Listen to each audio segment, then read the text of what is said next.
Today, we're talking the Angry Video Game Nerd, yeah! So, who is the Angry Video Game Nerd?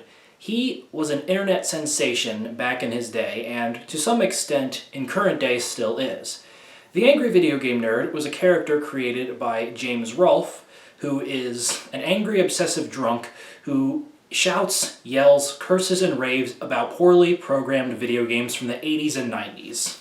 Particularly Nintendo consoles, though he does cover other consoles like Atari and Sega, etc., as he went on.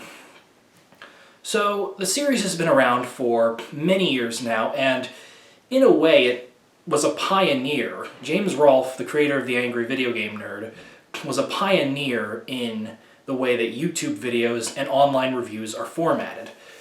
So many of the people we watch took inspiration from him, whether it be in their style of reviewing content or perhaps in their way of making video skits. As James's older videos, on top of reviewing these games in an over-the-top comedic fashion, he had experience in the film industry, going to film school in college, and he was able to make his YouTube videos kind of faux cinematic in that sense, which also helped create. Not only did he pave the way for internet criticism, but he also paved the way for video skits in a sense as well. So for many, many years he was nominally popular, making tons and tons of episodes, 2 a month for a while, which, considering the level of production that went into his videos, was a pretty impressive feat that he did it for as long as he did. Then, in 2010, he slowed down to only 1 video per month, and he came out with a video saying that the reason he slowed down the videos was because he had began production on an Angry Video Game Nerd movie. As the thing about James Rolfe is that even though he has his most famous shows where he reviews video games, he's always been more of a movie guy, which can be seen through one of his other more popular series called Monster Madness, where he reviews old horror movies. So he wanted to turn the Angry Video Game Nerd into a movie. And this was back, in 2010, 2011, back before the idea of an internet personality getting a movie. Back when that idea still had, some momentum behind it. That's what I'm trying to say. Because nowadays, if a YouTube personality said they were getting a movie, everyone would be skeptical of the quality. But back then, no. They were very optimistic about it. So the movie was made, and it came out, and it had mixed reception. I personally have seen bits and pieces of the movie. I've never actually watched it in full, but I've watched many different people review it, most of which are fairly negative, and I can see why, as the script seems to be very haphazardly put together. The characters seem to be fairly flat and wooden, and while the humor in some aspects does capture the tone of AVGN, in other aspects it's just horrendous, trying way too hard to be offensive type humor. Just very, very cringy, unfunny writing that was never really in AVGN, the internet show, so it really makes you wonder where it came from. I have my own theory on that, but I'll spare you that part. So the movie happens, and at this point, the AVGN flow of videos is slowing down even more, despite the fact that the movie is done. So, around this time, people seem to think that the quality of AVGN episodes is going down a little bit. I myself could kind of see where they were coming from. The first episode I noticed was a little bit off was Seaman, episode 136, I believe it was. Now, there wasn't really anything about the video itself I found weird. I thought, he's actually going kind of newer, reviewing a game that's on the Sega Dreamcast. But the commentary on the game itself wasn't bad. The episode was a little boring, but his reactions were still pretty good, especially when he got into an argument with the, angsty teenage Seaman.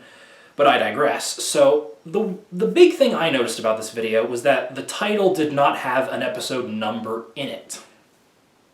And I thought that, oh wow, that's really weird, Because up until that point, at that time, every title for every AVGN episode had a number, It was the name of the game, and then it said Angry Video Game Nerd Episode X, That's how it was back in the day.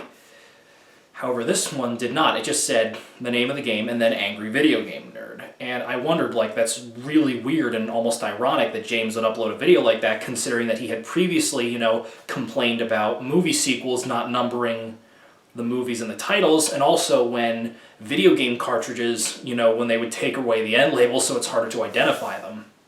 So I thought that was weird of him.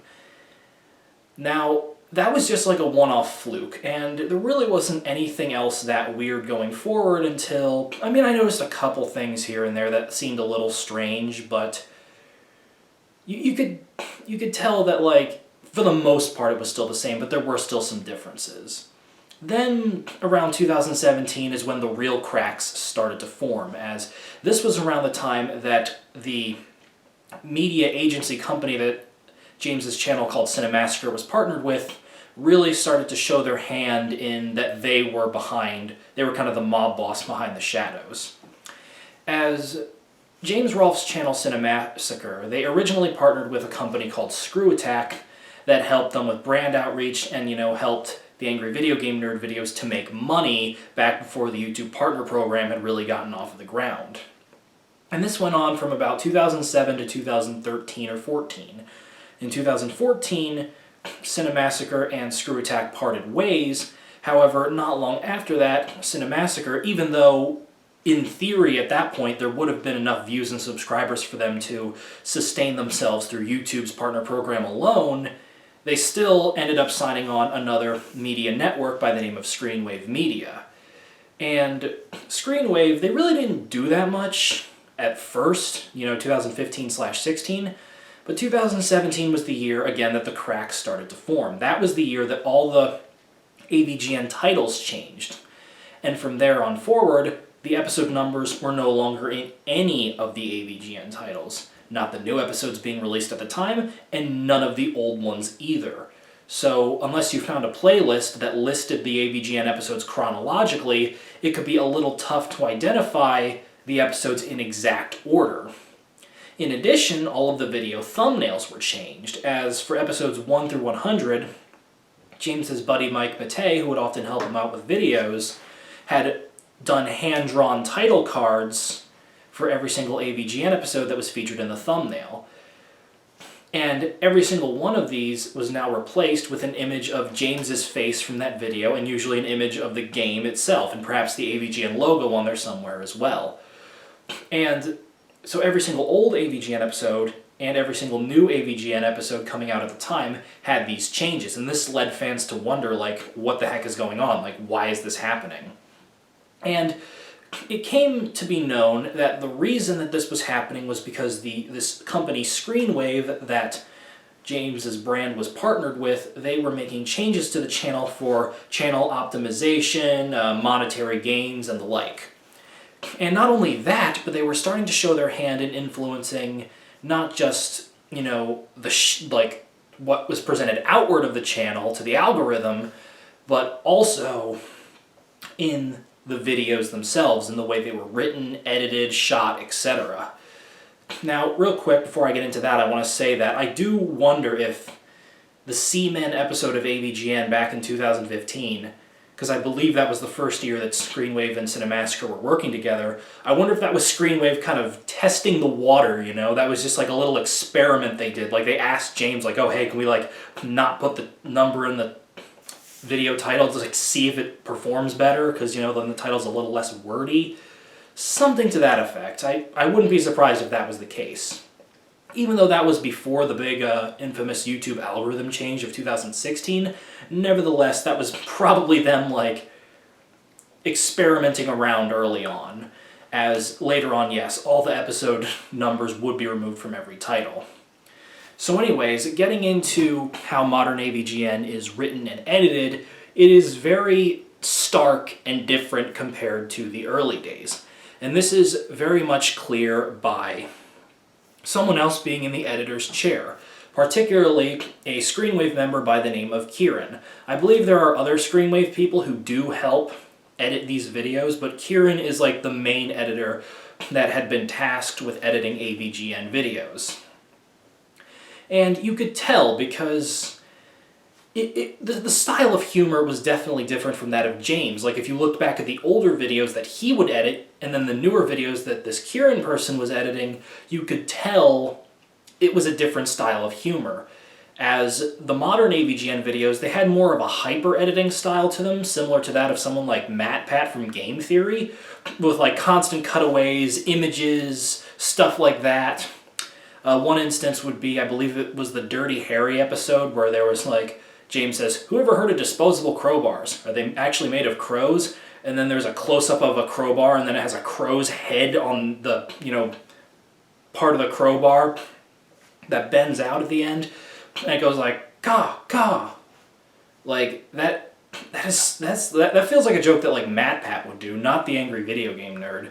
And like I said, or not like I said, but I'm saying this now, I say that because there's nothing wrong with that style of humor or that style of editing, but that style does not in any way fit with the spirit of James Rolfe or the angry video game nerd. And that's why I think it was such a problem, not only for me, but for many other people. So throughout 2017, 18, 19, etc., these problems only started to snowball, with just the jokes not feeling as snappy, the editing more far removed and loose compared to James's style, and on top of that, James's performance of the nerd character started to change. Of course, there were physical changes, such as him getting thicker glasses as time went on, as well as going from like a traditional, like, nerdy white button-down shirt to more of like a military grade type shirt with like the brass buttons and like the sleeves that like go all the way up to here. But there was also a difference in the way he performed the character, where back in the early days, he would get genuinely mad when playing the character. Or maybe not genuinely, but the fake anger came across very genuine. And perhaps to the point where in some episodes, like, say, Dick Tracy, you could tell that it wasn't just James playing a character. There was some real anger coming through from his past at the frustration that this game gave him, not only when playing it for the video that he's making, but perhaps back when he was a kid as well. With the newer AVGN episodes, however, you can tell James is not the one playing the games in the footage. He's just making faux reactions as if he was playing the game, and it's very apparent because he doesn't sound nearly as angry. It sounds more like he's crying or moaning in anger as opposed to genuinely shouting. It's the difference between something like, "Come on, get up there, get up there, get up there, fuck!" versus something like, "Come on, get up, go, go, ah!" Like that. A difference like that. One has more heat behind it, or tension behind it, you could say.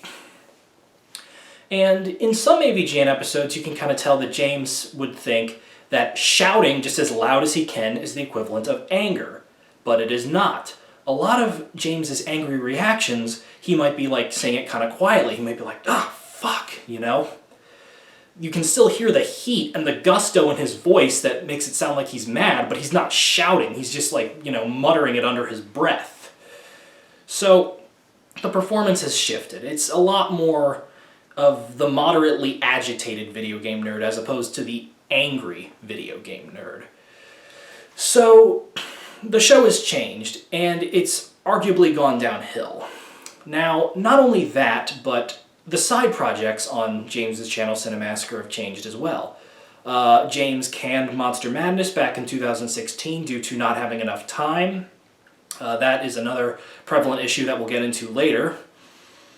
And other shows such as James and Mike Mondays and various other things that were created by James's friends, such as Bootsy or Kyle Justin, just kind of faded away as many of James's friends that helped him with the channel early on left one by one and were replaced by these Screenwave people. I already mentioned Kieran, the guy who was primarily editing the videos. There was also another guy named Tony, who was usually an extra actor in James's videos. It used to be Mike Matei, his buddy all the time, but then Tony started filling in those shoes.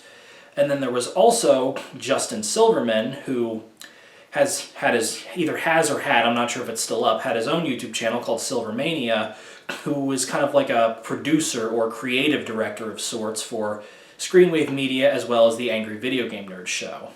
So these three guys, Tony, Kieran, and Justin, they started to kind of forced their way into the limelight of the Cinemassacre YouTube channel, starting off with their new show called Rental Reviews, which was podcast style where they would sit around and talk about movies.